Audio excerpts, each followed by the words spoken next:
The Canadian Navy is right at the beginning of the largest rejuvenation in its peacetime history. We're spending in the order of $4.3 billion to complete the Halifax Class Modernization Frigate Life Extension program.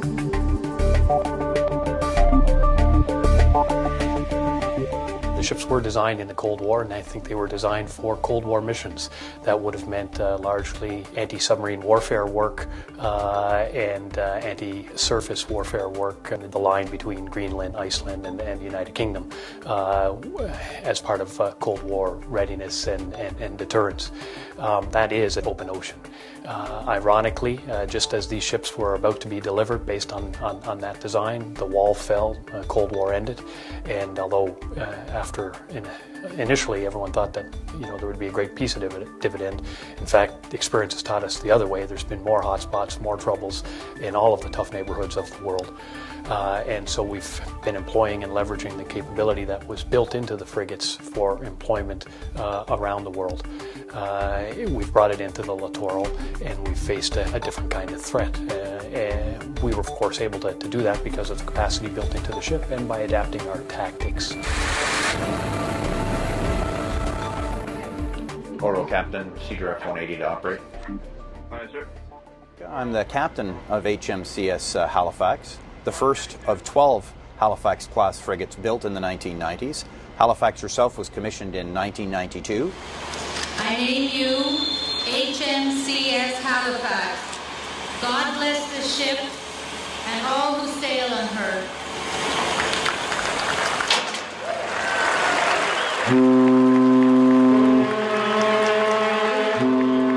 We're pretty proud of what we've achieved, both with our contractors and through the Navy, in producing a product that Canadians can definitely be proud of. We're in a ship where we feel comfortable once we get all the bugs worked out, get the crew worked up, to where we can go in harm's way with confidence that we can do our jobs and survive to come back to our families.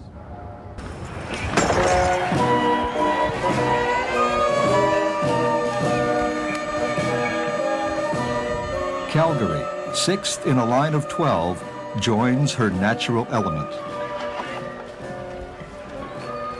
But before she commissions into the fleet, 18 months of fitting out lie ahead of her, when she's transformed from this bare hull and superstructure to a powerful, smart warship, a warship of very considerable capability.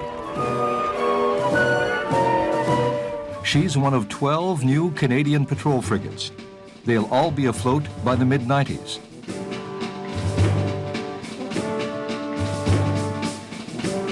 Some are undergoing trials. Others are fitting out. And the remainder are still under construction. Halifax, lead ship of the class, was delivered to the Navy in the summer of 1991.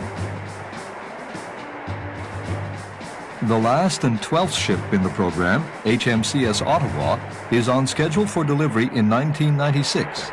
We expect HMCS Calgary and her sister ships to provide for our maritime needs for many years to come. They're modern technological marvels. They will meet our needs close to home and meet our needs around the world. It is the ship that we need, I believe, for the 90s and for the turn of the century. Well, Calgary is the second ship of the HM Felix program. The first one was HMCS Halifax, which is on the East Coast.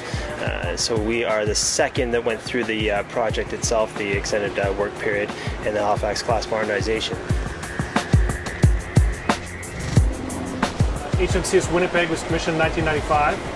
And at that time, we had a command and control system that was designed in the late 80s, implemented in the 90s, and we've had it on board for the past 20 years.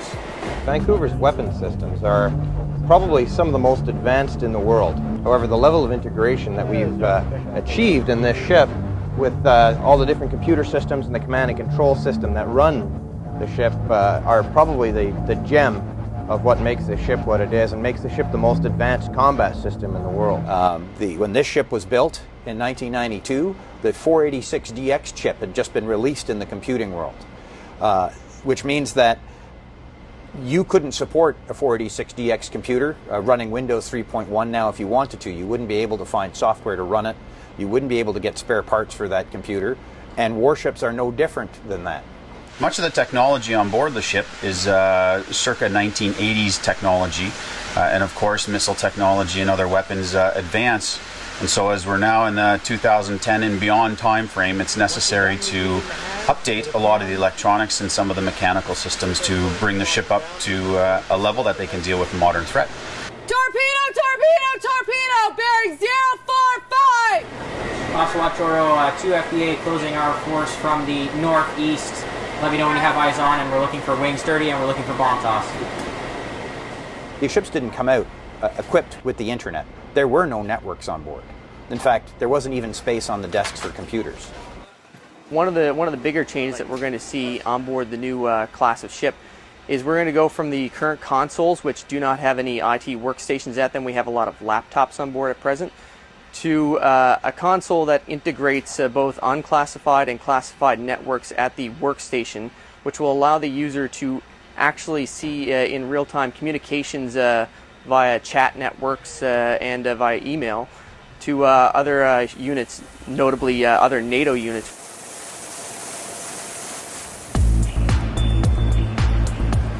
Now we look at a current and evolving threat that is faster, stealthier, more maneuverable, and able to really exploit the advantages of being in that more congested littoral in a way that it challenges our systems.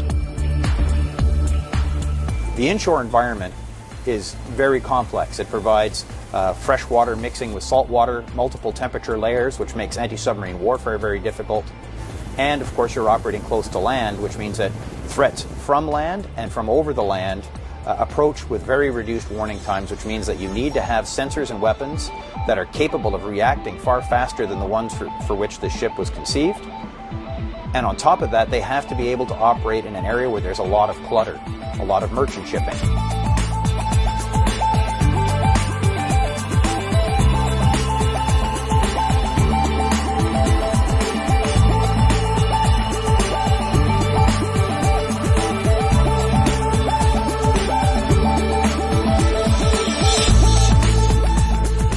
A lot of land and islands where threats can hide and can strike you with virtually no notice, which means that you lose your reaction time.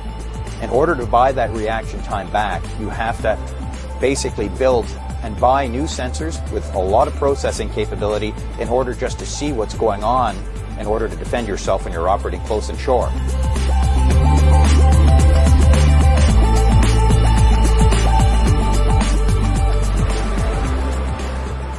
Oh, you know, this project has been years in the making.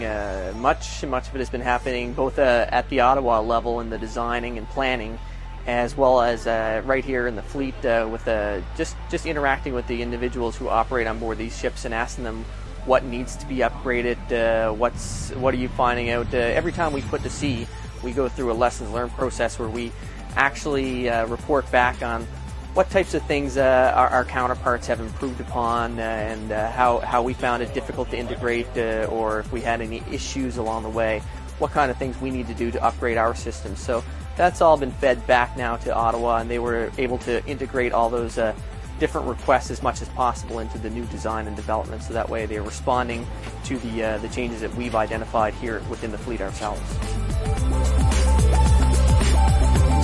Considering that we're going to be operating the Halifax class frigates for the next 15 to 20 years, it's vitally important that we have that midlife upgrade.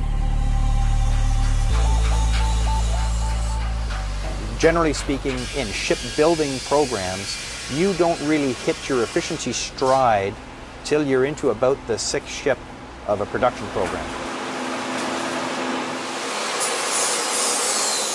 To a large extent, despite all the modern technology in shipbuilding, shipbuilding is still an art, particularly the steel building part. Ships are still handmade by skilled artisans. So skilled tradesmen that do the work in the ship, even in a modernization like this, have to learn their business, be it how to efficiently run cables in the ship, how do we efficiently remove equipment, how do we efficiently install equipment. So being first of class is difficult because, of course, you're the platform in which everybody learns those hard lessons.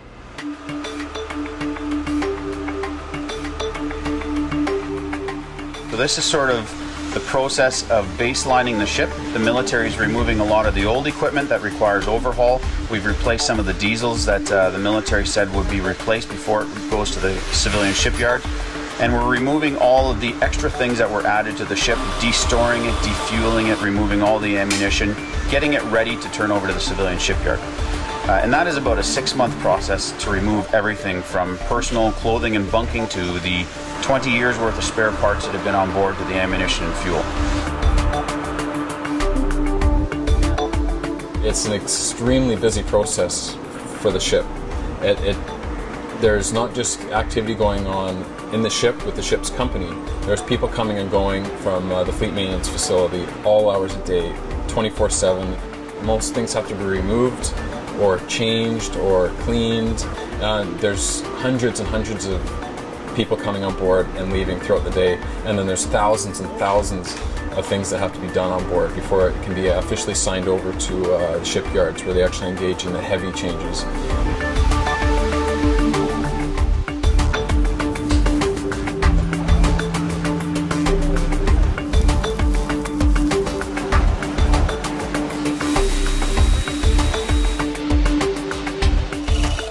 Cutting holes in the hull because there is so much heavy equipment. The old electronics, what used to be able to be done by a computer bank that was 6 feet long and 3 feet wide is now being done by something that is the size of a laptop. So all of these old things are very difficult to remove from the ship, and they're actually cutting a hole in it to remove, and that's being done by big shipyards, and Lockheed Martin that's responsible for this part of the contract.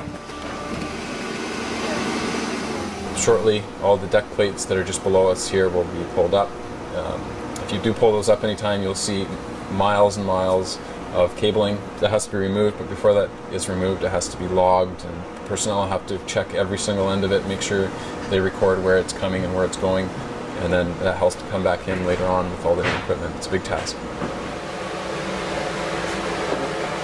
If you go anywhere in the ship, look up, you're going to be accosted with cabling that no one's ever seen in their life, unless you've worked on board a ship.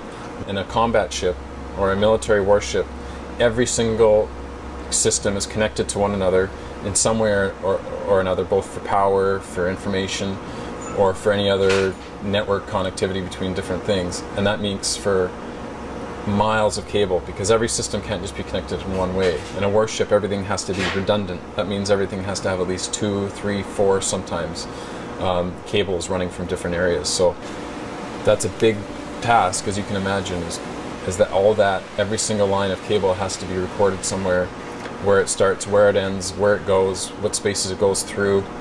And if you look between different spaces, they're sealed in with a certain type of putty material, which is there for sealing the cables, making sure they're secure as they proceed through different bulkheads, but maintaining some level of integrity between the spaces as well, for either smoke, fire, or other things that may be an issue with regards to damage control. If you've seen on the ship and whatever other videos have been seen earlier, was you see something we call Christmas tree tags. And the Calgary, there was at one point where they sat down for a week doing nothing but those tags, identifying serial numbers, getting technical inspectors to stamp them, and certain people to sign them off. Where this time we were way ahead of the game this time, probably by 4 or 5 months. Okay, here's our piece of equipment, here's a template from the other CPFs, and off we go. Too easy.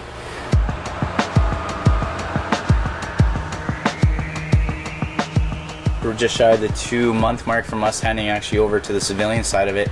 And the last person on board the ship is going to be the CO right here on the bridge, and he's going to sign the document over, and the ship's going to go over completely dark, which is very rare for a ship to leave the security of a jetty all tied up to transit via tugs with no power and no propulsion to stop us. In early May, we are going to be transitioning to the next part where the ship is actually signed over to another agency, which then turns it over all in one process to the civilian shipyard. So it ceases being a naval ship controlled by the Navy and will be signed for by Victoria Shipyard Limited. And at that time, my whole staff will be functioning ashore, and the crew will be brought down to about only 40 people for care and custody. I think that's it there, Christian. That looks a lot better. That looks like it's centered.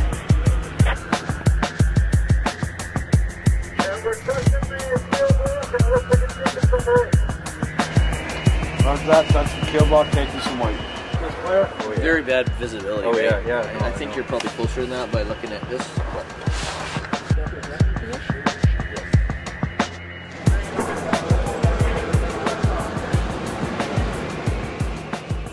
I'm here just to assist on behalf of the QAR, just make sure that things are going according to the contract. But now today, as you can see, it's getting dried out very soon. I'm going to go down there and move around and see if the boat sits on the block in accordance with the plan. And I'll walk around all the kill blocks and the bilge blocks and see everything is in perfect condition.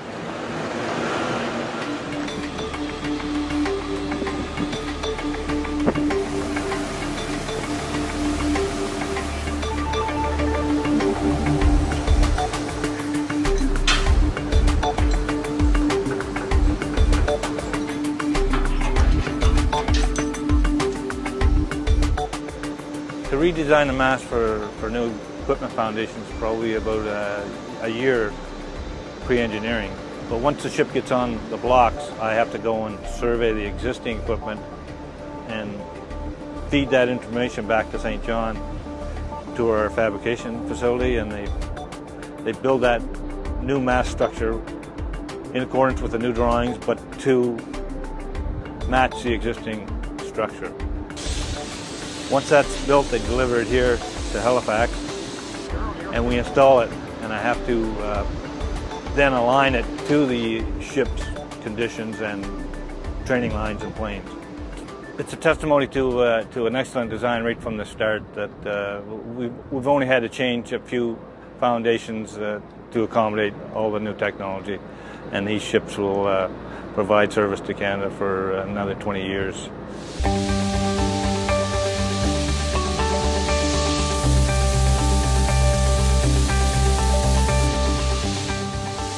The ship in about 1 year will be turned back over to the Navy, and then about a year-long process starts where we re-embark all the military equipment, and we set to work to make sure it's functioning properly, and then the ship will start doing a sea phase where it's actually trials equipment. So right now we are in the midst of the whole HCM Felix process. It's a very interesting time.